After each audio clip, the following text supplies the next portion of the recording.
ensemble, par respect pour tous ces saints et saintes de nos vies personnelles, c'est-à-dire qu'à toutes les 2 béatitudes que je vais chanter, vous allez reprendre avec moi « Bienheureux, bienheureux ».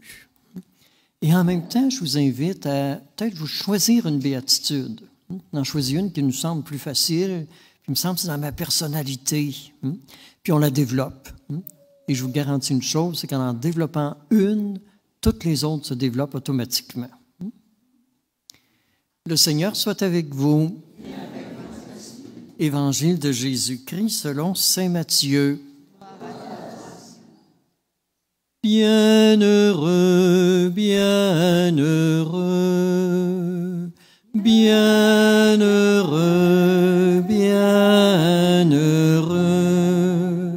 En ce temps-là, voyant les foules, Jésus gravit la montagne et s'assit. Ses disciples s'approchèrent de lui.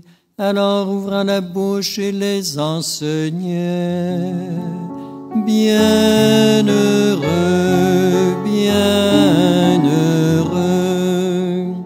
heureux les pauvres de cœur, car le royaume des cieux est à eux. Heureux ceux qui pleurent, car ils seront consolés. Bienheureux, bienheureux, heureux les doux, car ils recevront la terre en héritage. Heureux ceux qui ont faim et soif de la justice, car ils seront rassasiés. Bienheureux, bienheureux, heureux les miséricordieux, car ils obtiendront miséricorde. Heureux les cœurs purs, car ils verront Dieu. Bienheureux, bienheureux, heureux les artisans de paix, car ils seront appelés fils de Dieu. Heureux ceux qui sont persécutés pour la justice, car le royaume des cieux est à eux. Bienheureux, bienheureux, heureux êtes-vous si l'on vous insulte, si l'on vous persécute et si l'on dit faussement toutes sortes de mal contre vous à cause de moi. Réjouissez-vous, soyez dans l'allégresse, car votre récompense est grande dans les cieux. Bienheureux, bienheureux. Acclamons la parole de Dieu. Louange à toi, Seigneur Jésus.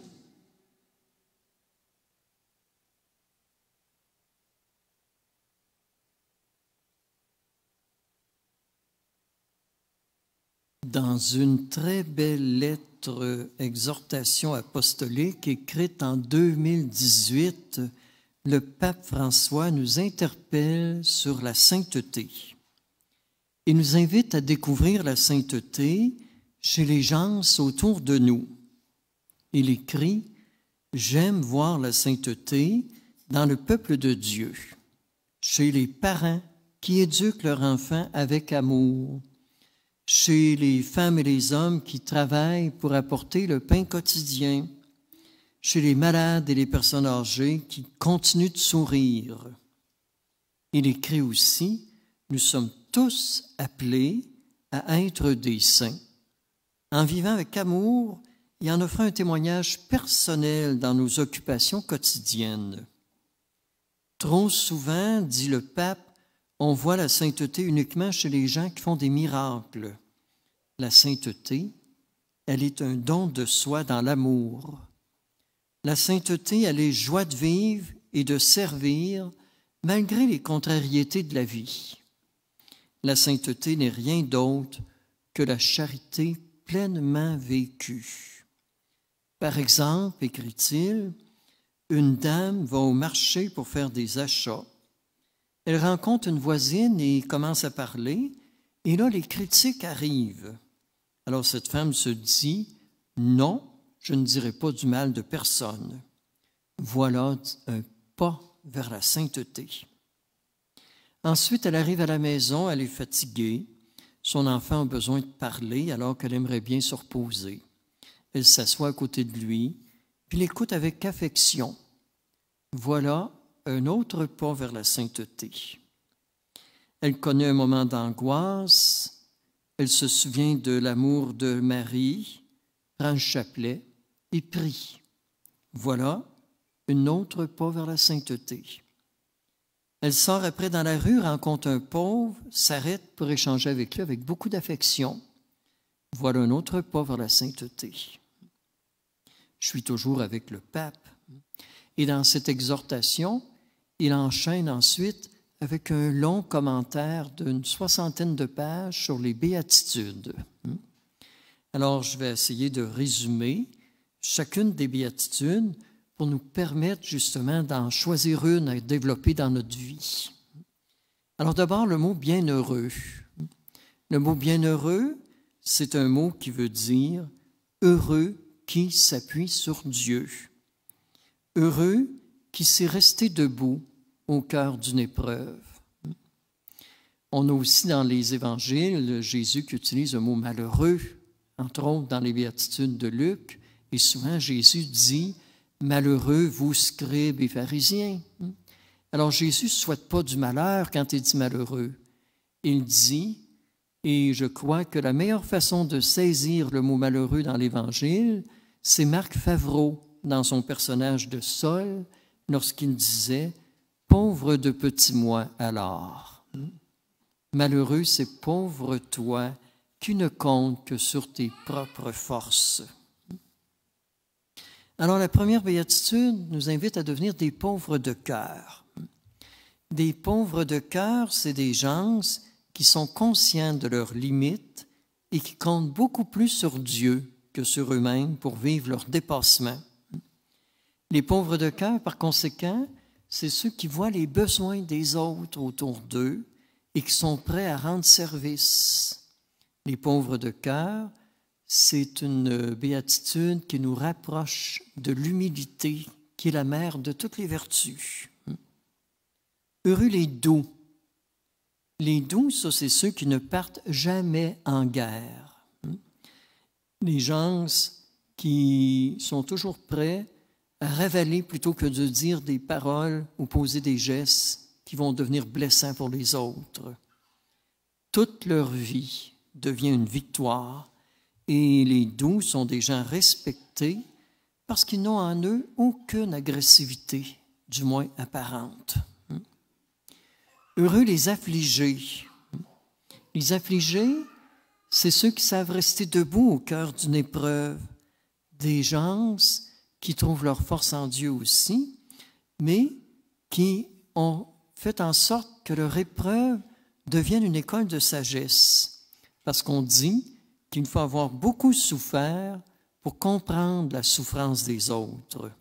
Les affligés sont des gens qui ont le visage de Dieu imprimé dans leur propre visage. Heureux les affamés de justice.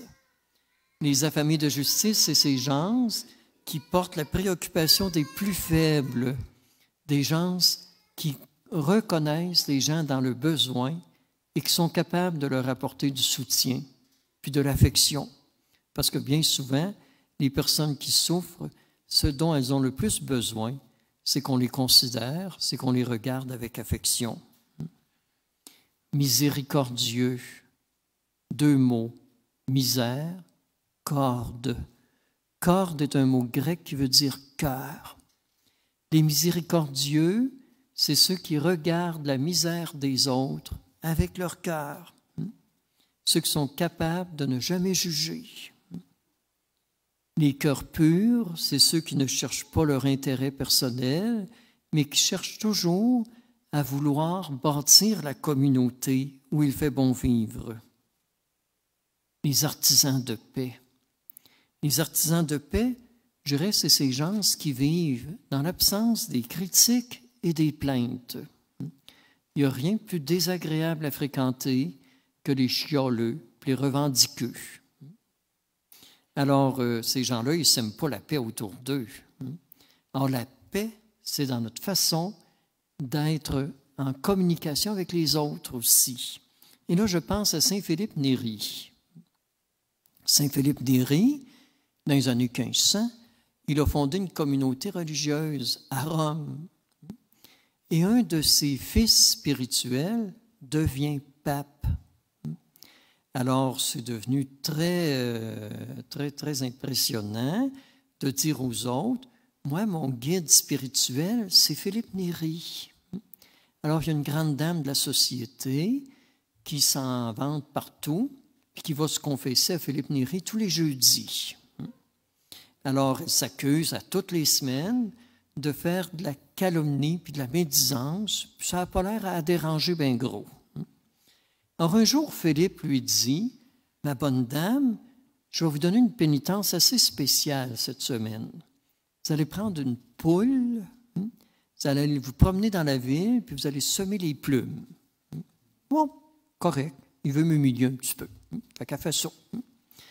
Le jeudi suivant, elle revient, puis elle s'accuse encore de faire de la calomnie puis de la médisance. Bien, la pénitence que je vais vous donner aujourd'hui, vous allez aller dans la ville de Rome, puis vous allez ramasser toutes les plumes que vous avez semées la semaine dernière. Mais elle dit, c'est impossible.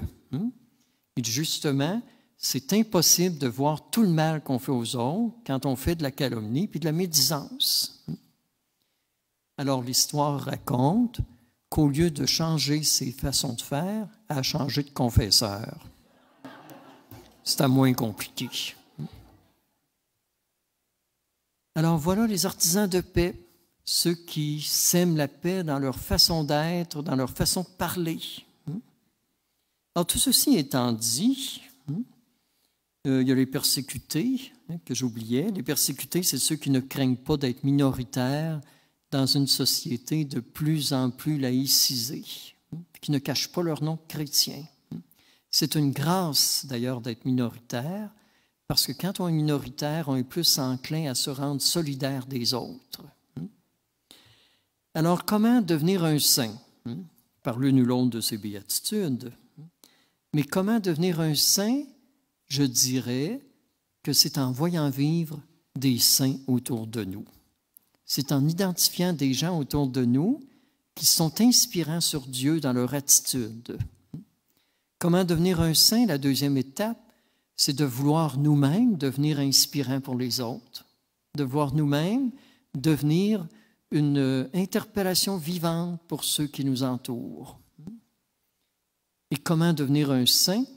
Je dirais, pour moi, j'en ai comme la certitude avec Philippe Néri, la sainteté, elle est joie. Alors, comment devenir un saint? En s'appliquant à être joyeux, puis en semant la joie autour de nous dans le va-et-vient du quotidien. Devenons de ces saints dont notre monde a encore besoin aujourd'hui, particulièrement en ces temps de pandémie. Amen.